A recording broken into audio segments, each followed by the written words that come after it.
ఇప్పటికీ కూడా 6 మంది మనము, 9 మందిలో ముగ్గురిని వాళ్ళు లాక్కున్నారు. అయినా ఇంకా 6 మంది మనమే మెజారిటీ. ఎన్నిక పెడితే మనమే గెలుస్తాం. కానీ ఎన్నిక పోస్ట్పోన్ చేస్తూ ఉన్నారు. చివరికి కోరం లేదని చెప్పి అది కూడా వాళ్ళ ఖాతాల్లో వేసుకుంటారు. ఇది జరుగుతూ ఉంది. పాలకులు కూడా ఇక్కడికి వచ్చినారు కూడా బలవంతం చేస్తే 18 మందిలో వైసీపీ 14, టీడీపీ 4 గెలిచింది. ఒకరిని లాక్కున్నారు ఎంతో కష్టపడితే. మిగతా వాళ్ళందరూ గట్టిగానే ఉన్నారు. అక్కడ కూడా ఇంకా చేయగలిగింది ఏమీ లేక వదిలేసినట్టున్నారు. ప్రజాస్వామ్యం కూని అయిపోయిన పరిస్థితుల మధ్య ఈరోజు మనం అంతా కూడా ఈరోజు ఏకమవుతా ఉన్నాం. మామూలుగా ప్రతి ప్రభుత్వానికి కూడా ఒక సంవత్సరం పరిపాలన చేస్తే ప్రభుత్వ వ్యతిరేక ఓటు అనేది అంతో ఇంతో ఉంటుంది. అది మామూలుగా సంవత్సరం పరిపాలన చేసిన పార్టీకి ఈ లెవెల్లో మామూలుగా ఎక్కడైనా ఉంటే, చంద్రబాబు నాయుడు గారి పరిపాలన చేస్తామని తెలుగుదేశం పార్టీకి మాత్రం ఈ సంవత్సర కాలంలోనే ఇక్కడ ఉంది. ప్రభుత్వ వ్యతిరేక ఓటు అనేది ప్రజలు కూడా ఏ స్థాయిలో చంద్రబాబు నాయుడిని ద్వేషించుకుంటా ఉన్న పరిస్థితి ఉంది అని అంటే, ఆ ద్వేషం ఈ స్థాయిలోకి ఇప్పటికే సంవత్సరం కాలంలోనే వచ్చింది. గ్రామాలలో మొట్టమొదట కనపడేది ఏమిటి? ఈ స్థాయి నుంచి పిల్లలు మొదలు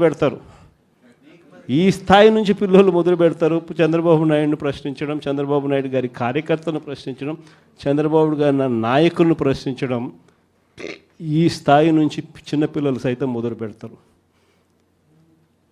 నా 15,000 సంగతి ఏమిటి అని ఈ స్థాయి నుంచి పిల్లలు మొదలు పెడతారు. ఎన్నికలప్పుడు ఏమని చెప్పాడు? ఇంటింటికి పోయాడు, ఇంటింటికి కరపత్రాలు పంచినారు, ఇంటింటికి బాండ్లు అన్నాడు, ఇంటింటికి పోయి ఏం చెప్పినాడు? ఇంట్లో చిన్నపిల్లలు, మీ ఇదే పాలకొల్లు నుంచి వచ్చిన కార్పొరేటర్లకు అయితే ఇంకా బాగా చక్కగా తెలుసు. ఆ మంత్రి రామానాయుడు అనే ఆ మంత్రి, ఆయన మాట్లాడిన మాటలు వైరల్ అవుతూ ఉంటాయి. ఇప్పుడు ఈ రోజుకి కూడా సోషల్ మీడియాలో ఆయన మాట్లాడిన వీడియో టేపు. ఆయన ఏమన్నాడు? ఇంటింటికి ఆయన పోతాడు, ఆయనతో పాటు కార్యకర్తలు వీళ్ళందరినీ పంపించాడు. అక్కడ పోయి ఏమంటాడు? చిన్నపిల్లలు కనపడితే నీకు 15,000, నీకు 15,000, నీకు 15,000. అదే ఇంట్లో నుంచి వాళ్ళ అమ్మ బయటకు వచ్చింది, పిల్లల అమ్మ, వాళ్ళ చిన్నమ్మ.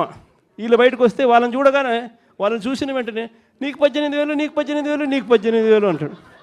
సంతోషమా అని అంటాడు. మళ్ళా అంతలో ఇంట్లో నుంచి ఈ చిన్నమ్మలు, ఈ అమ్మలు, వాళ్ళ అమ్మలు బయటకు వచ్చినారు.